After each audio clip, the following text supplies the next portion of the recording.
No, ahí está bien. Bueno. Bueno, buenos días a todos. Nosotros somos del Servicio de Hematología que vamos a presentar hoy día, somos parte del Ateneo Central, que lo va a presentar la doctora Ivette Peralbo, que es nuestra residente de segundo año. Y tenemos también a la doctora Jimena de Jesús como invitada especial del Servicio de Hemoterapia que nos va a colaborar con el caso. Buenos días, bienvenidos al Ateneo Central. El día de hoy nuestro tema se titula Anticuerpos equivocados. Bueno, vamos a empezar con un paciente de sexo femenino, 69 años, jubilada, como antecedentes de importancia, hipertensa, anexo histerectomía total en el 2008 por cáncer de útero, con posterior radioterapia y quimioterapia en remisión. Anemia desde el 2024. Su medicina habitual, olanzapina 5 miligramos día, solpiden 10 miligramos día, losartán 50 miligramos día. Paciente que acude a guardia externa por cuadro clínico de 5 días de evolución por dolor abdominal en mesogastrio que se acompaña de náuseas y vómitos en varias ocasiones. Al examen físico tenemos signos vitales con una tensión arterial de 90 a 60, una frecuencia cardíaca de 120 latidos por minuto, una frecuencia respiratoria de 25 respiraciones por minuto, y lo positivo de nuestro examen físico fue piel y mucosas, ictericia generalizada, abdomen doloroso a la palpación profunda y mesogastrio, no visceromegalias. El laboratorio de ingreso tenemos leucocitosis de 33.000, un hematocrito de 11, hemoglobina de 3.9, plaquetas de 456.000, neutrófilos de 76% y BCM de 100%. Una química con una creatinina de 1.2, una LDH de 680, un hepatograma con una bilirrubina total de 6.2, una directa de 1.9 y un coagulograma normal. ¿Verdad? Es el laboratorio de ingreso. Bueno, hasta acá tenemos esta paciente de 69 años, como dijo la doctora, ¿no? Con todos estos parámetros del laboratorio. Y bueno, para ustedes como médicos, ¿qué estudios pensarían en solicitar, aparte de lo que hemos visto hasta acá?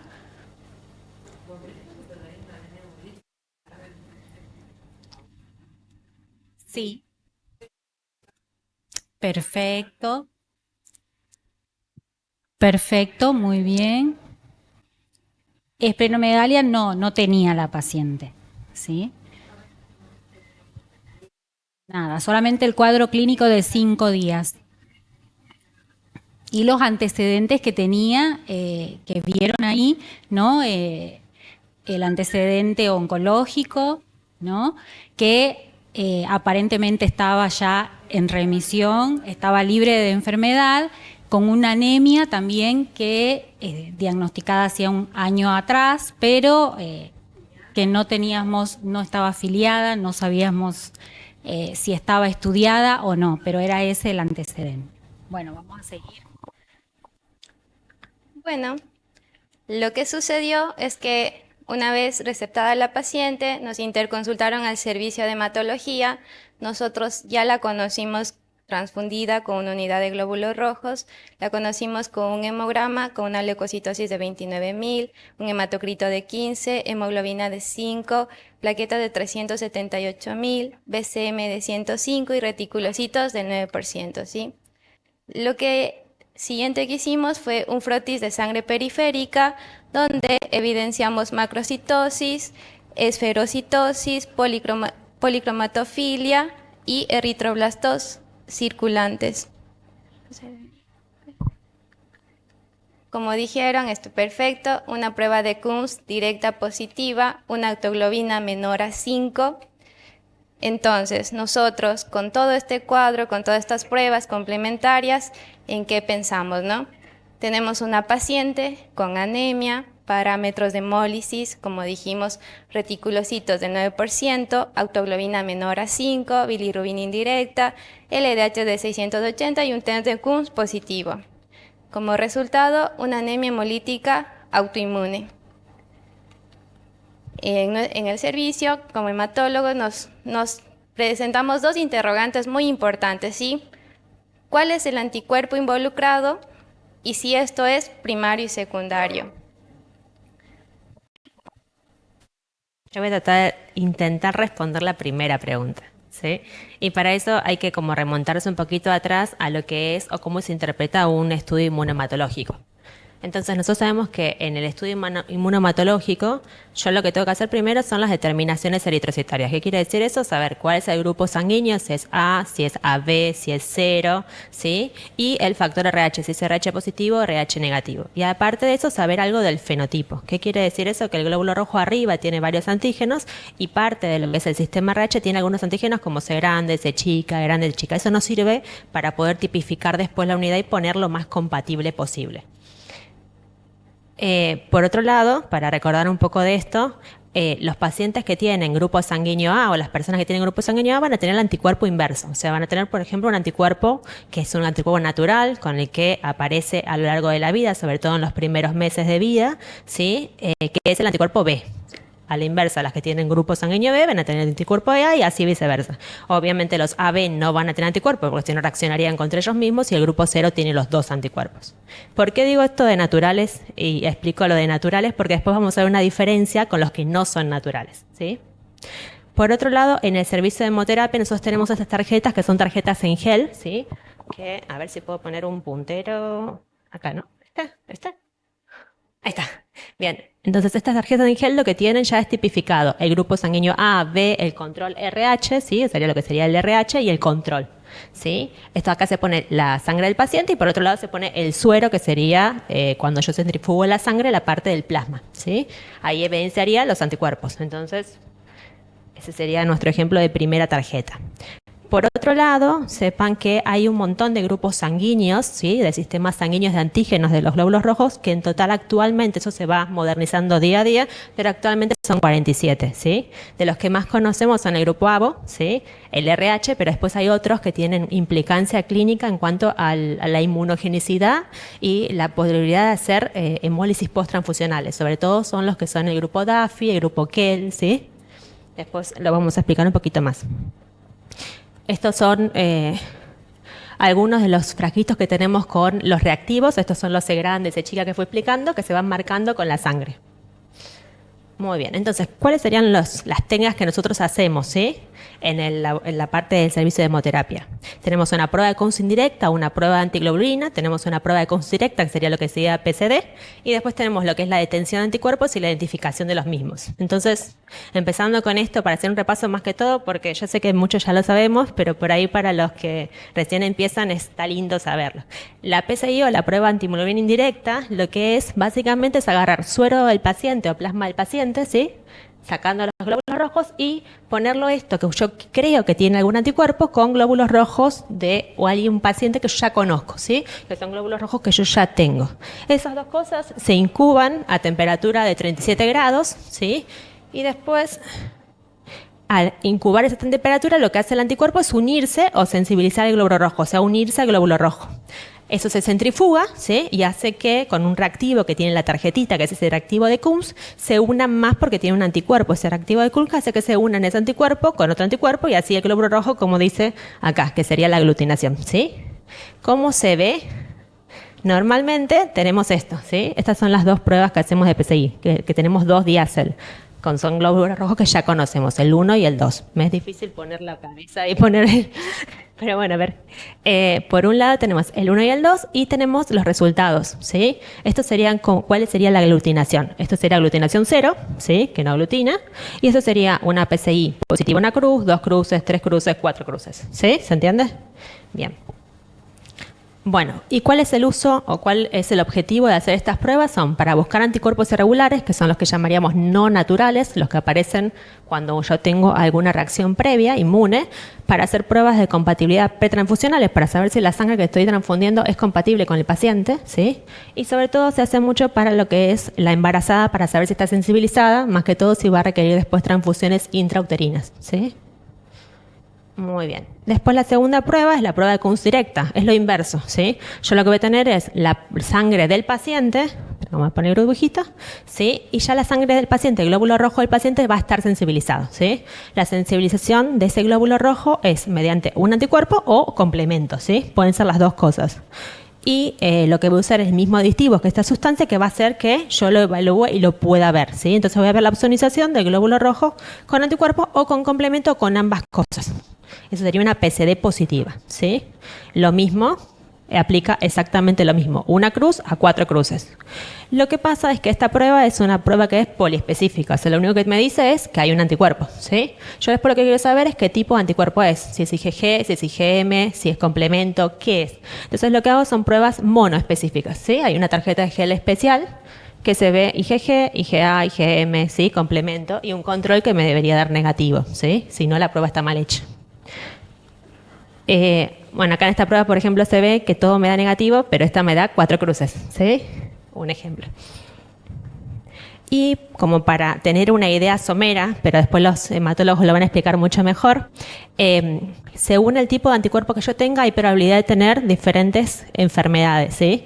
O tener por lo menos una sospecha de que puede llegar a ser esa y son las que uno va a tratar de buscar, ¿sí? Por ejemplo, si yo tengo anticuerpos IgG, ¿sí? Que serían anticuerpos que pueden estar fijados o no con complemento, lo único que uno tendría o pensaría más es una anemia hemolítica de anticuerpos calientes, ¿sí? O sea que son anticuerpos que van a reaccionar a 37 grados, ¿sí? O sea que se van a activar y van a producir hemólisis. Y la hemólisis que van a producir son sobre todo hemólisis que son extravasculares, ¿sí? Después está la hemoglobina paroxística a frigori, que sería la fría, que esta parece fría, pero es una IgG también. Después tenemos la IgM, ¿sí? En IgM sobre todo las que son las crioglutininas, que son los mismos anticuerpos que reaccionan a temperatura fría. O sea que se van a activar, pero las hemólisis van a ser más marcadas y son hemólisis que son intravasculares generalmente, ¿sí? Por complemento solo, más por drogas o por transfusiones por anticuerpos, que después vemos lo que son bien los anticuerpos, y las que son los dos anticuerpos con o sin complementos, generalmente anemia hemolíticas mixtas, y uno debería tratar de sospechar o buscar algo oncohematológico, ¿sí? Muy bien. Entonces lo vamos a complejizar un poco más. Cuando yo tengo la PCD positiva, ¿sí? Lo que me va a dar básicamente es que yo tengo el glóbulo rojo unido al anticuerpo, ¿sí? Entonces yo lo que voy a querer hacer después es saber qué anticuerpo es el que está unido. Entonces para eso lo que tengo que hacer es una prueba que se llama elusión de anticuerpo. ¿Qué hace esa prueba? Mediante métodos físicos, químicos, separa el anticuerpo del glóbulo rojo, ¿sí? Entonces al separar el anticuerpo del glóbulo rojo me deja solamente el plasma con ese anticuerpo, ¿sí? Sería la elusión. Y sigamos un poco más. Entonces, cuando yo tengo eso separado, lo que te voy a tener que hacer son las pruebas para tipificar ese anticuerpo, ¿sí?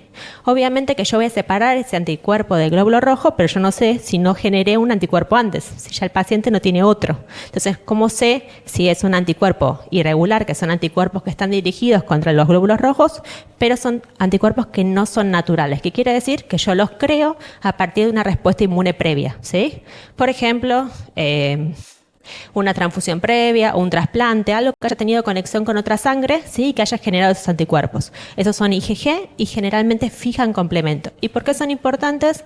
Porque tienen un alto grado de inmunogenicidad. Eso quiere decir que pueden producir hemólisis extravasculares sobre todo en las transfusiones. Hay diferentes grados de inmunogenicidad. Los más importantes que tenemos que buscar, por lo menos los de hemoterapia, son el anti-D, el KEL, ¿sí? Y después, en segundo término, el DAFI, ¿sí? Esos son los que son más importantes para buscar y más importantes para descartar si lo tiene el paciente, más que todo para la transfusión. Estos paneles que están acá son paneles, que es el que tenemos en el servicio de hemoterapia, que son con 11 muestras, bueno, 10 en realidad, más el control, muestras de 11 más el control, muestras de glóbulos rojos ya conocidos, o sea que son muestras que son reactivos que se compran, ¿sí? Y se hace todo este panel y se va viendo, según la reacción, cuántas cruces tiene cada uno. Entonces acá se va poniendo la cantidad de cruces y vos vas tratando de tachar y viendo qué anticuerpo, o sea, qué antígeno hay positivos, ¿sí? ¿Qué pasa cuando hay uno solo o dos de estos que están positivos? Genial, porque me quedan muchos tachados. El tema es cuando aparece esto, ¿sí? Que son los panelcitos, pero todos me marcan, ¿sí? Y acá se viene el problema, porque esto es una panaglutinación, ¿sí? Entonces yo lo único que puedo decir acá es, yo probé varios glóbulos rojos, quiero transfundir a la paciente porque me urge transfundirla y no puedo porque es compatible o no, no sé. No lo sé, me marca todo, ¿sí? Entonces ahí es cuando la cosa se pone más difícil e intentamos ver si hay aloanticuerpos, separar los autoanticuerpos. Esas muestras, esas pruebas no se pueden hacer acá porque no tenemos las herramientas para poder hacerlas, y es que se mandan las muestras a otro lado, a un centro especializado. Acá tenemos a Carlos Reis, que es el que mayormente mandaba las muestras, que él hace todas las muestras físicas, químicas, se puede separarnos y decirnos bien anticuerpo, que es lo que vamos a ver el resultado ahora. Pero si no podemos hacer eso y nos urge, ¿sí? Caso de esta paciente que nos urge, lo que se hace es que se transfunde por isofenotipo, ¿sí? Mismo grupo y factor, mismo fenotipo, o sea, estos de C grande, C chica, o sea, el sistema RH tratamos de respetarlo, ¿sí? Muy bien. Y por último, no menos importante, cuando yo tengo panaglutinación, hay una prueba más que se hace, que se llama prueba de autoabsorción. ¿Sí? ¿Qué quiere decir esto? Que yo cuando tengo panaglutinante, yo tengo un autoanticuerpo, pero puede ser que tenga otro anticuerpo debajo que me esté molestando. Entonces lo que hago es reconocer glóbulos rojos del paciente y tratar de sacarle ese autoanticuerpo. Entonces me queda abajo si hay un aloanticuerpo, algo que yo generé, ¿sí? Que me va a servir. Esto es de pruebas por ahora, y por lo menos para que tengan una somera idea de lo que viene ahora. Y este es el resultado de la paciente, ¿sí? Este es el inmunohematológico que se hizo. La paciente tiene un grupo sanguíneo B, que es positivo, ¿sí? Esta no es la de la paciente, pero era parecido y nos parece interesante. Pero ven que tiene A negativo, B, RH positivo, control negativo, y en la inversa es un B, ¿sí? Bien, y por otro lado tenemos una prueba de Kunz directa que es positiva a 4 cruces, ¿sí?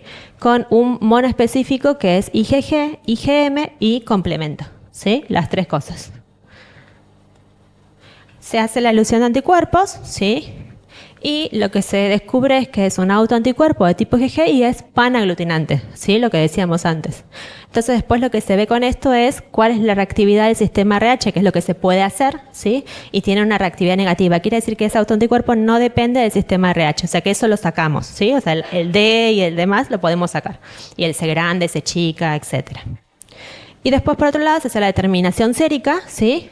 Y acá se hace ese panel de anticuerpos irregulares, que es el que le mostré antes, con otras pruebas más, ¿sí? Y lo que se obtiene es que es un autoanticuerpo IgG caliente, ¿sí? Que tiene una óptima reacción a 37 grados, pero tiene solamente 2 cruces, ¿sí?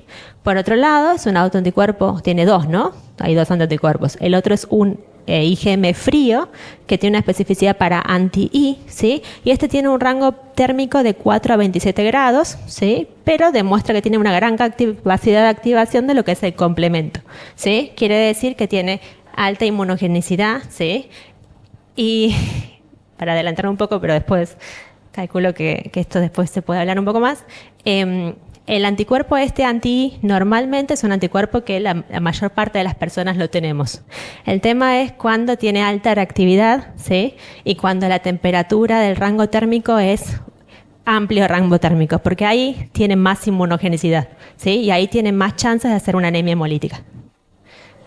Y por otro lado se hizo la técnica de autoabsorción y se evidenció, sacaron el autoanticuerpo, los dos, y se evidenció que no había aloanticuerpos. Entonces estamos hablando de 2 autoanticuerpos. Entonces, para completar esto, se entregó el resultado con una enfermedad hemolítica autoinmune de tipo mixta, porque tiene IgG e IgM, ¿sí? Con 2 anticuerpos y sobre todo el IgM con especificidad anti-I. Bueno, y ahora sí le entrego con esto la posta a hematología. Bueno, con todo lo explicado tenemos un diagnóstico definitivo de una anemia hemolítica de tipo mixta, ¿sí? Vamos a centrarnos un poco a la literatura y a la final vamos a concluir todo lo que pasó con la paciente. La literatura con anemia hemolítica autoinmune es el producto de la destrucción de eritrocitos por anticuerpos dirigidos a antígenos propios de la membrana. Su incidencia es de 0.8 casos por 100.000 habitantes año, su prevalencia 17 casos por 100.000 habitantes. La anemia hemolítica suele ser de anticuerpos calientes de 80 a 90%, se observa en pacientes de 0 a 4 años y mayor a 40 años. Y la anemia hemolítica autoinmune por cuerpos fríos, su incidencia está del 10 al 20% y su incidencia se da en pacientes o personas mayores a 60 años. La anemia hemolítica de anticuerpos fríos, sobre todo, es la más frecuente, se da de 5 a 10 casos millón habitantes año, está mediado por anticuerpos, como nos dijeron, de generalmente IgG, pero pueden existir casos de IgM, IgA, que reaccionan frente a los antígenos de la superficie del eritrocito y generalmente del epitopes del grupo RH. Su nombre se debe a que la máxima afinidad es la unión de antígeno-anticuerpo y esto se da a los 37 grados. Como sabemos, un 50% que se consideran primarias o idiopáticas. Aquí tenemos un cuadrito donde es muy explicativo, tenemos de tipo primaria, el 50% suelen ser idiopáticas, secundarias, donde encabeza las infecciones virales como el VIH. Tenemos otras enfermedades o condiciones como la malignidad, trastornos linfoproliferativos como el LLC, trastornos autoinmunes como el lupus, trasplantes halogénicos, embarazo y dentro de los medicamentos la penicilina, ceftriaxona y metildopa. La anemia hemolítica por cuerpos fríos, su incidencia es de 0.45 a 1.9 casos millón habitantes años. Se trata de una hemólisis provocada por anticuerpos donde predominan IgG de tipo IgG dirigidos frente a antígenos IgI de la membrana del hematíe.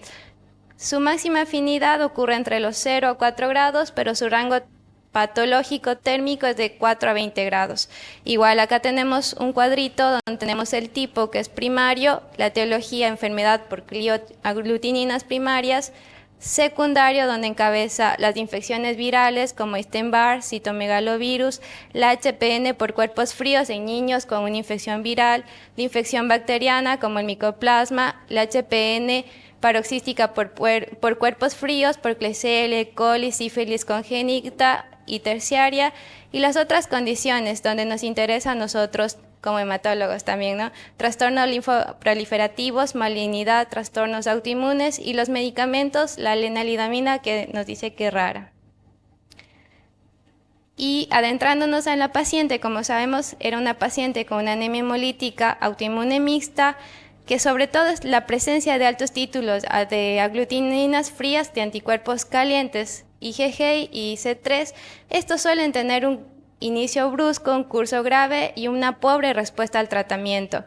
En una revisión sistemática de este año identificó que en 81 pacientes la anemia fue significativa con una DIR de una hemoglobina de 5.6 grados decilitro y sobre todo aquí incluyeron algo muy importante. Se observaron en los pacientes con enfermedades autoinmunes en un 36%, en neoplasias hematológicas en un 21% e infecciones en un 12%.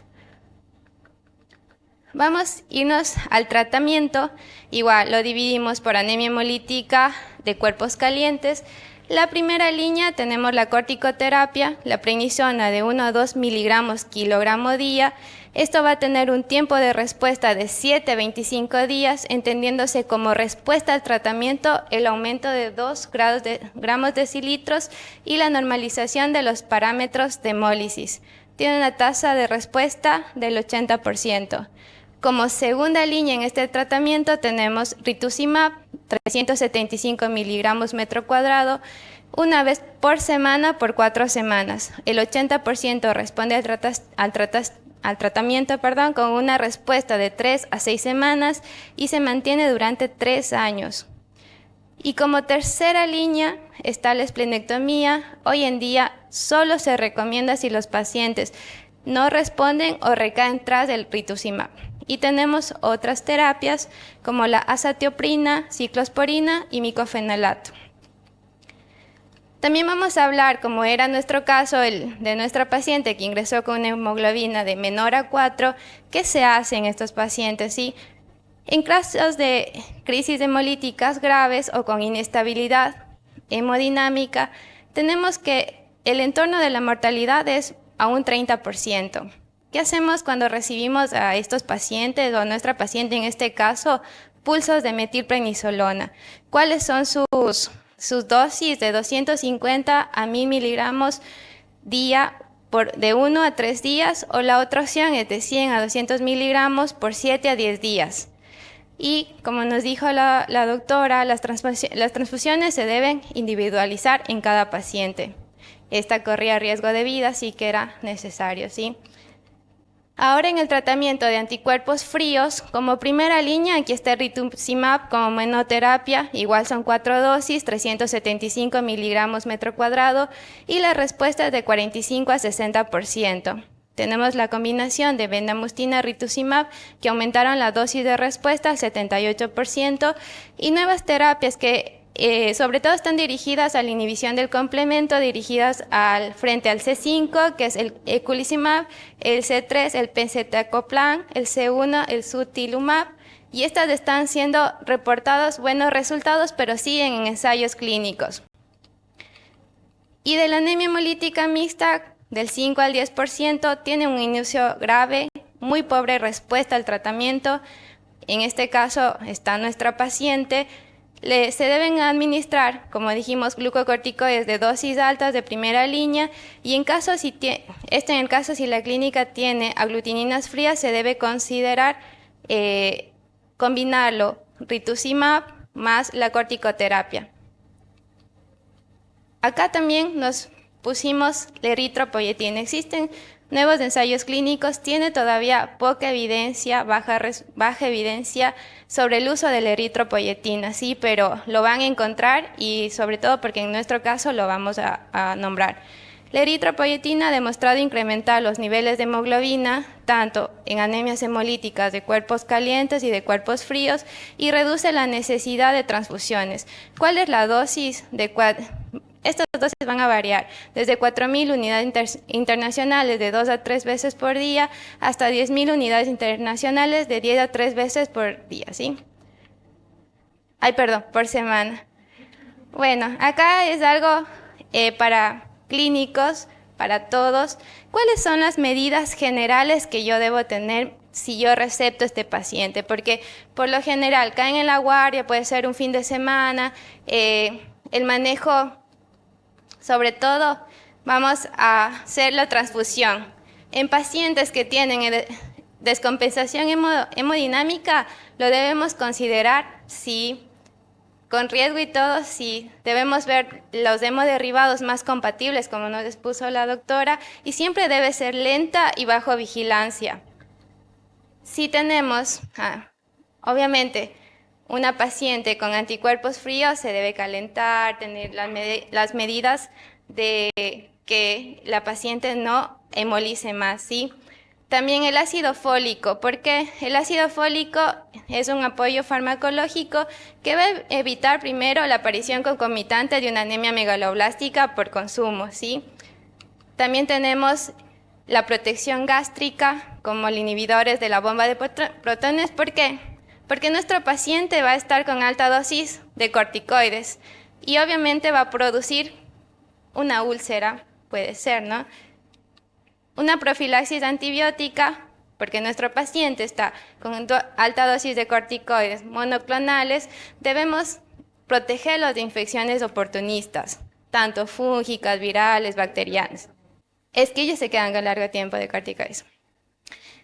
Y la tromboprofilaxis también es muy importante en pacientes con hemólisis grave, sí, pero hay literaturas que dicen que todos los pacientes con anemia hemolítica, sobre todo mayor a 60 años, se debe poner tromboprofilaxis. Bueno, una vez, es que sí, esto es, Sí, siempre la primera línea es la corticoterapia. Sí.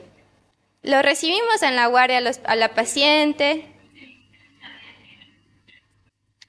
Sí. Bueno, una vez presentado la revisión, vamos a continuar con el caso clínico, ¿sí? ¿Qué más nosotros ya enfrente con una paciente con anemia hemolítica mixta? La revisión de la literatura te dice descartar infecciones virales. Primero nos vamos a responder, ¿esto es primario o secundario? ¿Sí? ¿Es idiopático o tiene otras causas? Y nosotros empezamos a estudiar laboratorios, serologías normales, virales, todas normales, perdón, no reactivas. Marcadores tumorales, nos acordamos que tenemos una paciente que teníamos ya con cáncer previo desde el 2008. Marcadores tumorales negativos. Colagenograma, porque nos recordamos que también las enfermedades idiopáticas son parte de las autoinmunes son parte de. Un colagenograma totalmente negativo, un proteinograma, una electroforético, que lo único que nos reportó fue una hipergamaglobulinemia policlonal.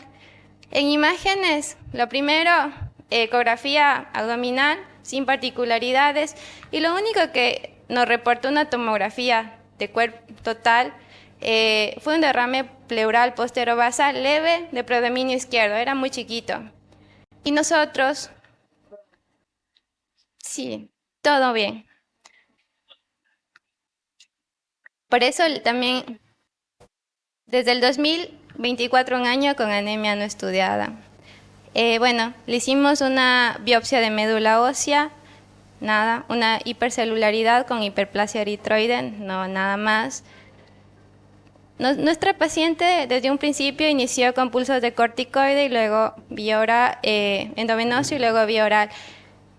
Al día 7 tuvo una respuesta parcial con tanto de los parámetros de hemólisis como de la recuperación de hematocrito y hemoglobina. Posterior a eso nos planteamos ya la añadidura de una segunda escala, ¿sí? Rituximab más eritropoyetina. Casi un poco más del mes vemos que nuestra paciente recuperó totalmente. La respuesta fue completa con parámetros de hemólisis normales, una hemoglobina de 11.6 y un hematocrito de 33. Eso dentro de la hospitalización. Y bueno, hasta ahora estamos bien. Acá viene preguntas para ustedes. ¿Alguna duda de esto? Hasta el momento sí.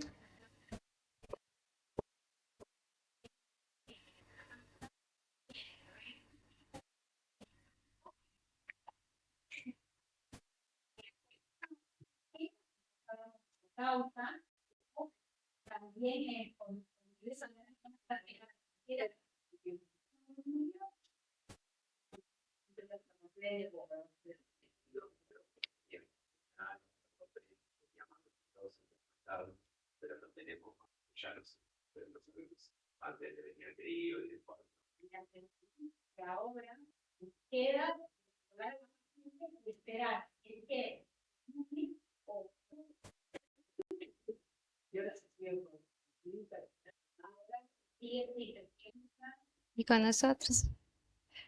Nos pareció muy importante porque las anemias caen a la guardia y todas las anemias lo ven un BCM grande, LDH aumentado, es como que a veces no hay parámetros de hemólisis de guardia, pero sí es importante. Entonces para nosotros nos pareció, porque estamos frente a todo un sanatorio lleno de clínicos que son nuestro soporte al inicio cuando viene el paciente a la guardia. Ya luego con interconsulta se puede ya resolver y seguirlo, pero eso sobre todo y bueno, gracias. Espera que diga.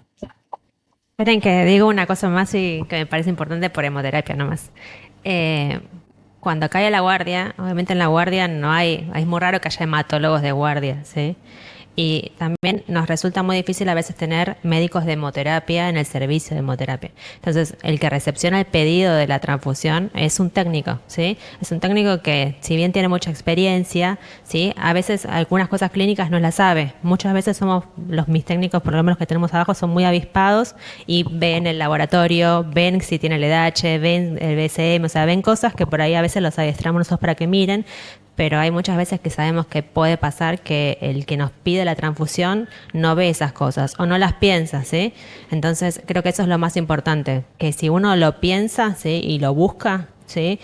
Lo puede tratar de minimizar los riesgos que es hacer una transfusión a alguien que va a saber que va a hemolizar más. Entonces, si tiene 3 de hemoglobina y yo le doy una transfusión que hemolice mucho más, ¿sí? Ese paciente va a tener riesgo de vida, ¿sí? Y eso creo que es como que lo importante también para llevarse, ¿sí? Que uno tiene que estar avispado en eso. Lo mismo que si yo un paciente de la guardia y se transfundió recién, ver a ver qué parámetros tenía para transfusión. Normalmente nosotros hacemos las pruebas, pero las pruebas que se hacen para buscar compatibilización son PCI. O sea que si la PCI me da normal, ¿sí? No voy a buscar una PCD porque no se hace una PCD a no ser que haya una sospecha clínica de eso, ¿sí? Entonces, como que yo lo estoy los lunes solamente en hemoterapia, los demás días están mis jefes, etcétera, pero normalmente no hay médico de guardia a la noche. Entonces, avispar a eso, tratar de seguir los ingresos de guardia, fijarse, sí, a veces los técnicos nos preguntan a nosotros contamos el celular y vemos, pero bueno, eso me parece importante porque solamente hay que transfundirlo si está en riesgo de vida, ¿sí? Porque es muy difícil, como les vieron los paneles que les mostré, es muy difícil a veces conseguir una unidad compatible. Generalmente no encontramos unidad compatible, tratamos de darle lo menos riesgoso, porque encontrar una más compatible no existe, ¿sí? ¿Es compatible o no es compatible? Entonces es eso, ¿sí? Lo que nos jugamos después. Bueno, gracias.